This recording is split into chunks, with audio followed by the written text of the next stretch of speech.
টাকা দিলেই মিলবে স্বপ্নের চাকরি। বেকারত্ব দূর করতে যেভাবে সম্ভব জোগাড় করা হলো টাকা, লক্ষাধিক টাকা তুলে দেওয়া হলো চাকরির সওদাগরদের হাতে। কিন্তু চাকরি কই? হ্যাঁ, এইভাবেই চাকরির ফাঁদ পেতে কোটি টাকার প্রতারণা ঘটনা ঘটল মুর্শিদাবাদে। প্রায় ৪৪ জনের কাছ থেকে লক্ষাধিক টাকা আত্মসাৎ করার অভিযোগে গ্রেপ্তার করা হলো চিরঞ্জিত মজুমদার নামে এক ব্যক্তিকে, পলাতক আরও ৫। জানা গেছে, দামোদর ভ্যালি ও এগ্রিকালচার অফিসে ডি গ্রুপে চাকরি দেওয়ার নাম করে প্রতারিত যুবকদের কাছ থেকে ১০ থেকে ১২ লক্ষ টাকা অগ্রিম নেয় প্রতারকরা। প্রতারিতদের অভিযোগ, এইভাবে প্রায় ২,৭৫,০০,০০০ টাকা আত্মসাৎ করে প্রতারকরা।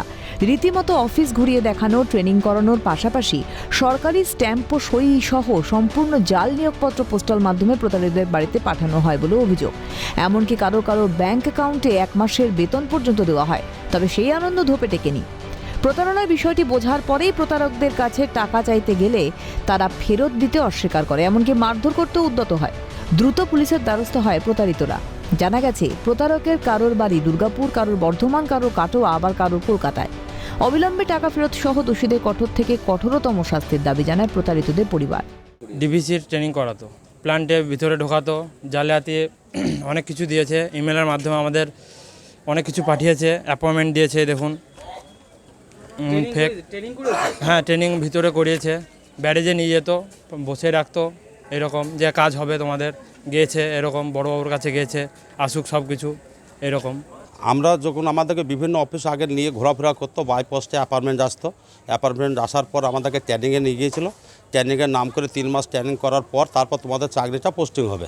তখন আমরা বুঝতে পারি এই জিনিসটা আমাদের ফেক। তখন আমরা কাঁদতে কাঁদতে সবাই বাড়ি চলে আসি। বাড়ি চলে আসার পর আমরা তখন পুলিশের দ্বারস্থ হই। ফেক কারা বললো এটা? ওই আমরা যখন সেই সব অফিসে আমরা গিয়েছিলাম, সেই সব অফিসে দেখুন অফিস নয়, অত সব চিটারি লোক, সব তালা বন্ধ করে চলে গেছে। আমরা তারপরে যখন জানতে পারি, ওনাদের সন্ধান খোঁজ করি, ওনাদের নাম ধাম ঠিকানা কিছুই আমাদের কাছে ছিল না। আস্তে আস্তে নাম ধাম ঠিকানা সব কিছু আমরা জোগাড় করেছি। করার পর ওনাদের সঙ্গে যোগাযোগ করেছি। বাড়ির ঠিকানা সব জোগাড় করার পর ওনাদের বাড়িও গেছিলাম, সব জায়গায় গেছিলাম, কিন্তু ওনারা কোনো কিছু পাত্তা দেয়নি। আমরা চেয়েছিলাম যে ওনারা বৈশাটা মীমাংসায় ফয়সলা করুক এবং টাকাগুলো আমাদের ফেরত দিক, কিন্তু তাতে কোনো মতেই রাজি হয়নি। তারপরে লাস্টে আমরা পুলিশের কাছে দ্বারস্থ হই।